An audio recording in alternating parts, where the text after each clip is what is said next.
Okay, so we're leaving Felton, California, where the Bigfoot Museum was, and no, I'm not doing this while I'm driving. There's Crowdy, she's driving. Hey there. And but I want to see if I can do a little ToK of this museum and talk about that, because the resident there, Mike, had a few observations about the nature of science and how it worked.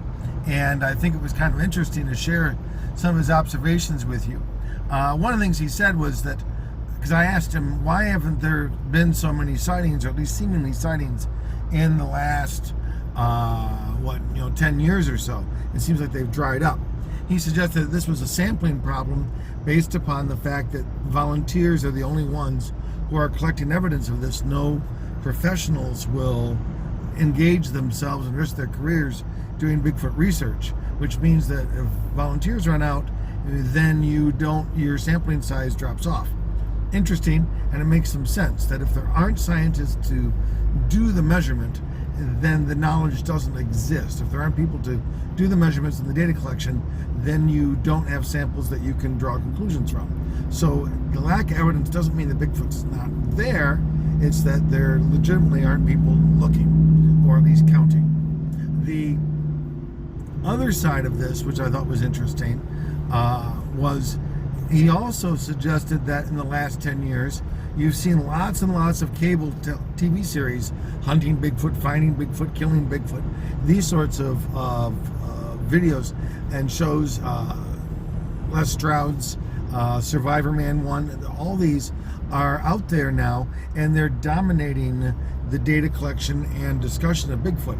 And most of these, he said, are bogus. He knows, he said, because at least one group came in, I think it was the Finding Bigfoot group, and they had BFRO folks with them, the Bigfoot Research Organization folks with them, and they were doing some investigation and interview of Mike.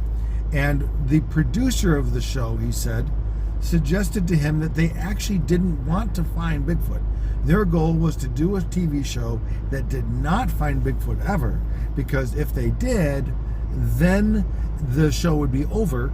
There wouldn't be anything to film anymore, and she and her production company couldn't live large with a salary, being moved from hotel to hotel, living large basically on the TV studio's budget.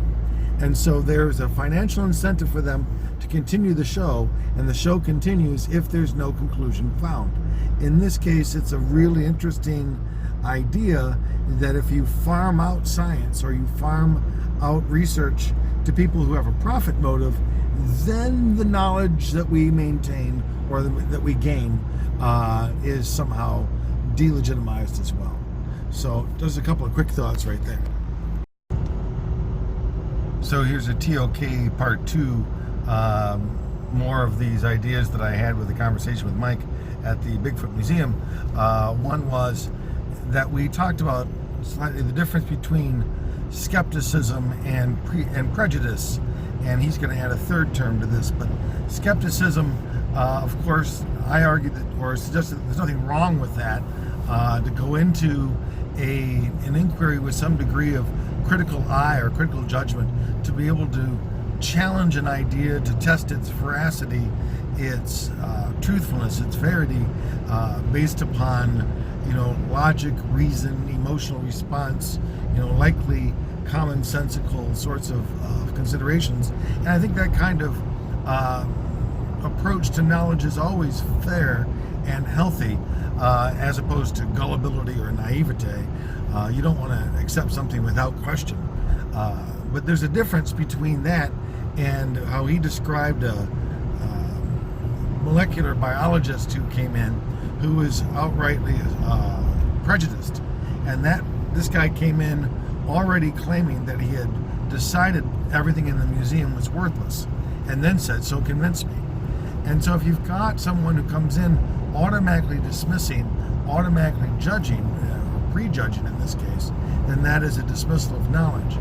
Mike added a word which I thought was interesting, and that was, he said, it's even when given some very extreme sorts of stories, we might consider extreme sorts of stories, he suggested that he approaches most stories and claims with a soft agnosticism.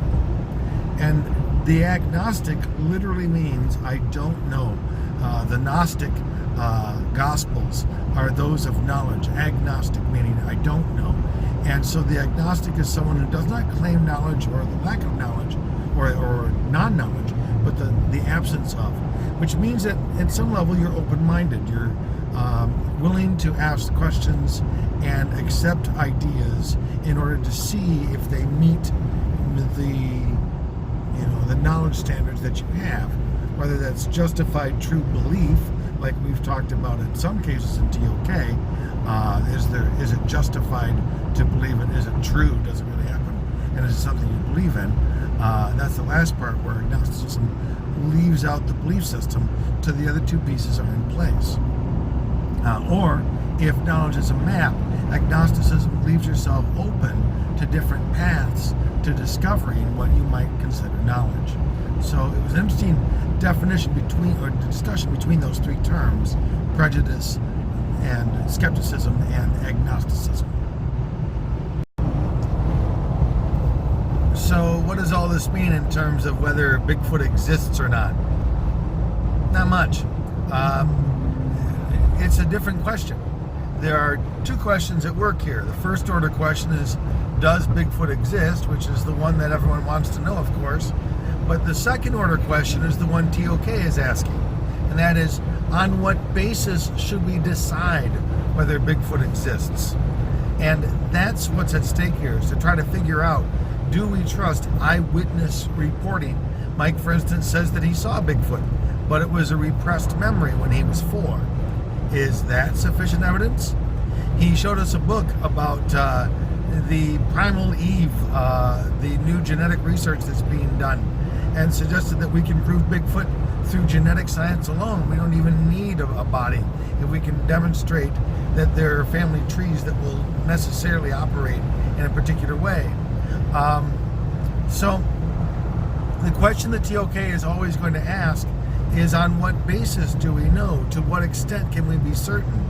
And that answer changes depending upon the way of knowledge or that you decide to adopt.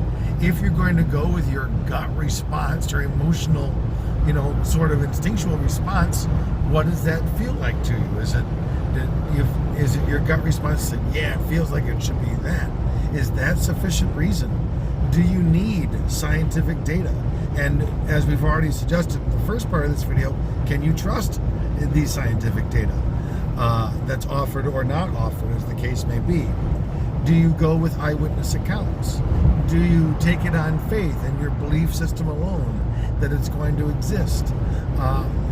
All these are different ways of asking the question of knowledge, and each of those has a different standard, I think, by which you accept something as being true or not true. So, yeah, we could speculate here about whether Bigfoot exists, and of course, ostensibly this is kind of what my trip is pretending to do, is to be a trip to investigate that. But in the end, whether or not I find him or not, that has less to do with that second order question about who's going to believe whether I do or not. Even video evidence, visual evidence, like the Patterson film, has not been enough to convince people. Even hominid researchers and anthropologists and even Hollywood costumers who've looked at that film and said it's not possible to be faked have not convinced people. So what's the evidence? What's the standard by which we can actually convince people that it exists? And must we see to believe? Is that the bottom line? Bye for now.